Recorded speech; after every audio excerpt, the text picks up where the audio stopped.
Assalamualaikum warahmatullahi wabarakatuh. Selamat pagi semuanya. Puji dan syukur kita atas kehadiran Allah Subhanahu wa taala yang telah memberikan kesempatan kepada kita semua sehingga bisa menyaksikan video presentasi ini. Yang terhormat, Ibu Dewi Febriani selaku dosen pengampu mata kuliah Hukum Bisnis dan Regulasi serta teman-teman dan rekan-rekan yang saya hormati. Saya Dinisa Devindaru selaku moderator dan pemateri pertama pada forum diskusi kali ini. Adapun anggota kelompok saya yaitu Diva Ananda Ramli. Baiklah, pada presentasi kali ini kita akan membahas mengenai usaha mikro kecil menengah. Adapun topik pembahasannya yang pertama pengertian UMKM, kedua jenis-jenis UMKM, ketiga persoalan hukum bisnis UMKM, dan yang terakhir ada contoh kasus. Materi yang pertama adalah pengertian UMKM.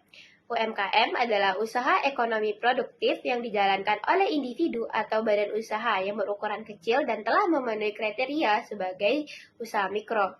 UMKM sendiri memiliki peran yang sangat besar dan penting dalam sektor perekonomian Indonesia, seperti mewujudkan struktur perekonomian Indonesia yang seimbang, menumbuh dan mengembangkan kemampuan UMKM, meningkatkan peran UMKM dalam pembangunan daerah, penciptaan lapangan pekerjaan, pemerataan pendapat, pertumbuhan ekonomi, dan pengendasan rakyat dari kemiskinan.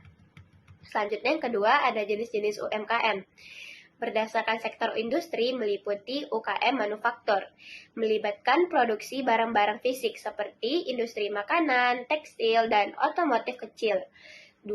UKM jasa, berfokus pada penyediaan layanan dibandingkan barang fisik. Contohnya perusahaan konsultan, agen perjalanan, dan perusahaan pembersihan. Ketiga, UKM pertanian, terlibat langsung dalam kegiatan pertanian dan perikanan. Contohnya peternakan kecil, perkebunan, dan usaha perikanan berskala kecil. Selanjutnya, berdasarkan skala operasional. Yang pertama ada mikro UKM. Skala produksi dan distribusinya relatif kecil. Model yang digunakan juga terbatas, contohnya warung kecil dan warung kelontong. Kedua, kecil UKM. Lebih besar dari mikro UKM tetapi masih berskala kecil. Contohnya restoran kecil dan bengkel mobil kecil. Ketiga, menengah UKM. Lebih besar dan lebih kompleks dibandingkan dengan mikro dan kecil UKM. Contohnya pabrik kecil dan perusahaan teknologi menengah. Selanjutnya ada berdasarkan kepemilikan modal.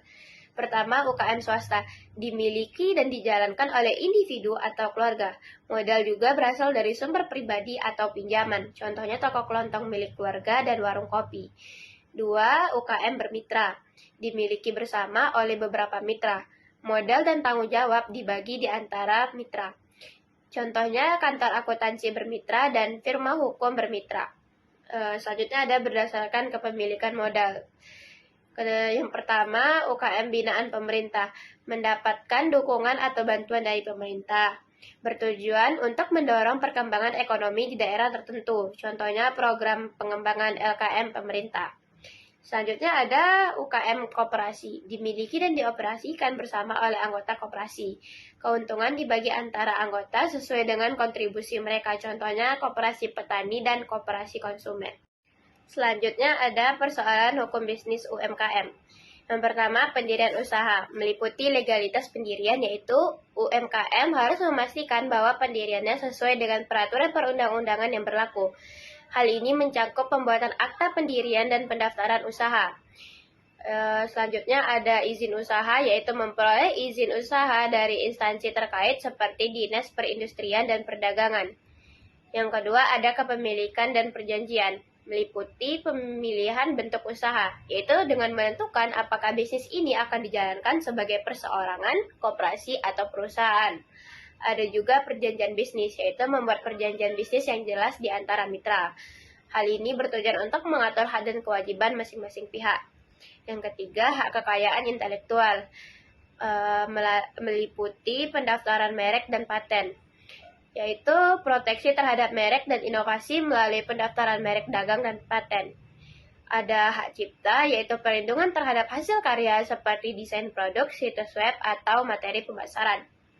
Yang keempat ada ketenagakerjaan, meliputi perjanjian kerja, yaitu penyusunan perjanjian kerja yang jelas dan sesuai dengan peraturan tenaga kerjaan. Selanjutnya ada hak dan kewajiban karyawan seperti memahami dan memenuhi hak dan kewajiban karyawan sesuai hukum ketenagakerjaan. Yang 5. Ada pajak, yaitu pemenuhan kewajiban pajak dengan memastikan pemenuhan kewajiban pajak itu baik PPN atau PPH atau pajak lainnya sesuai dengan ketentuan perpajakan. Ada perencanaan pajak, yaitu merencanakan struktur pajak yang optimal untuk mengurangi beban pajak secara sah. Yang keenam, ada perlindungan konsumen.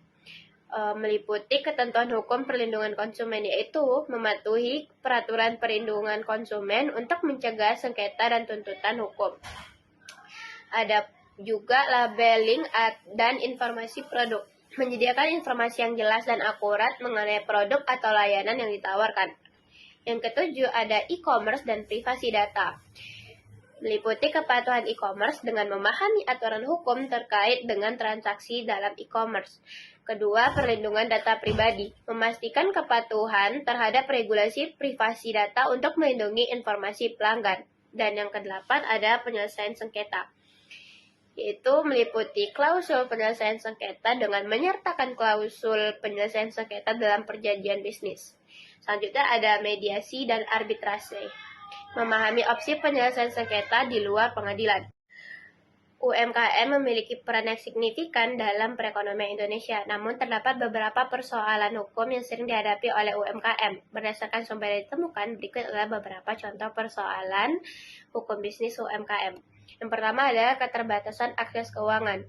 UMKM sendiri sering menghadapi kendala dalam mendapatkan akses keuangan dari lembaga keuangan. Hal ini disebabkan oleh keterbatasan kemampuan UMKM untuk menghasilkan laporan keuangan yang menjadi alat utama bagi lembaga keuangan untuk menilai kelayakan kredit. Yang kedua, perizinan dan regulasi. UMKM seringkali menghadapi kesulitan terkait perizinan dan regulasi bisnis. Proses perizinan yang rumit dan birokrasi yang berbelit dapat menjadi hambatan bagi UMKM dalam menjalankan usahanya dengan benar. Yang ketiga, perlindungan hukum. UMKM membutuhkan perlindungan hukum yang memadai, terutama terkait dengan hak kekayaan intelektual, kontrak, dan penyelesaian sengketa. Dan yang terakhir ada ketidakpahaman hukum.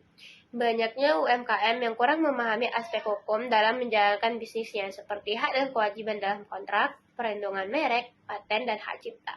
Materi selanjutnya itu ada kasus. Yang pertama, restoran bakmi JA di Kota Padang.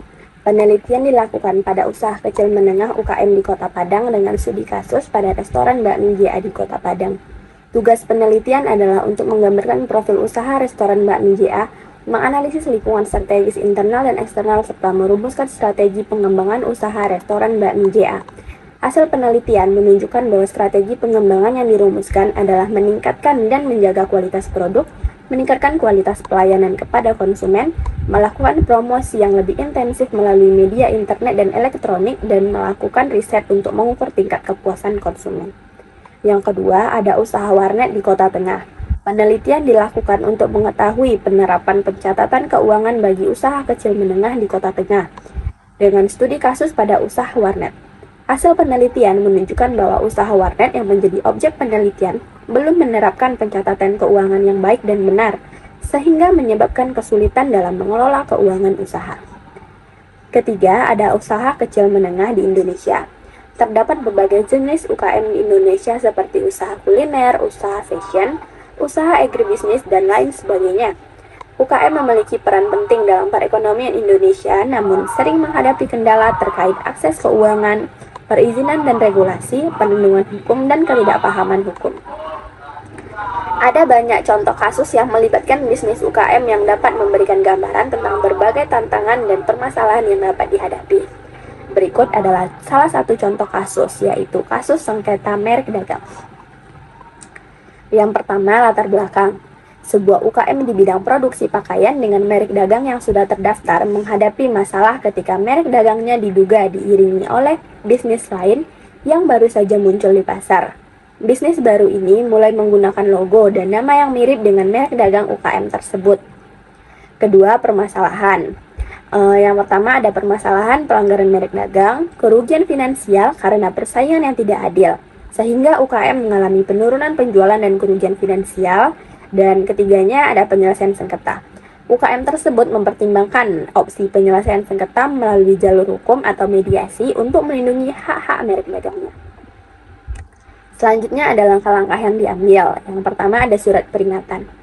UKM tersebut mengirimkan surat peringatan kepada bisnis baru tersebut, menjelaskan klaim mereka dan meminta untuk menghentikan penggunaan merek dagang yang mirip. Kedua, negosiasi. UKM mencoba bernegosiasi dengan bisnis baru untuk mencapai penyelesaian di luar pengadilan. Mereka mencoba mencari solusi yang dapat melibatkan perubahan logo atau nama bisnis baru. Ketiga, mediasi. Kedua belah pihak setuju untuk mediasi sebagai alternatif penyelesaian sengketa. Seorang mediator independen dipilih untuk membantu mencapai kesepakatan yang dapat diterima oleh kedua belah pihak. Keempat, ada penyelesaian. Melalui proses mediasi, UKM dan bisnis baru mencapai kesepakatan yang mengakui hak-hak merek dagang UKM dan menetapkan syarat-syarat untuk penghentian penggunaan merek dagang yang diiringi. Terakhir, ada pengajaran. Kasus ini menunjukkan pentingnya melindungi merek dagang dan bagaimana UKM dapat menghadapi tantangan hukum yang berkaitan dengan pelanggaran dagang. Selain itu, penyelesaian di luar pengadilan seperti mediasi dapat menjadi cara yang efektif untuk menyelesaikan sengketa dengan biaya yang lebih rendah dan lebih cepat daripada melalui jalur hukum formal. Baiklah, sekian video presentasi dari kami. Apabila ada salah kata dan kurangnya materi dari kami mohon maaf sebesar-besarnya. Saya akhiri. Assalamualaikum warahmatullahi wabarakatuh.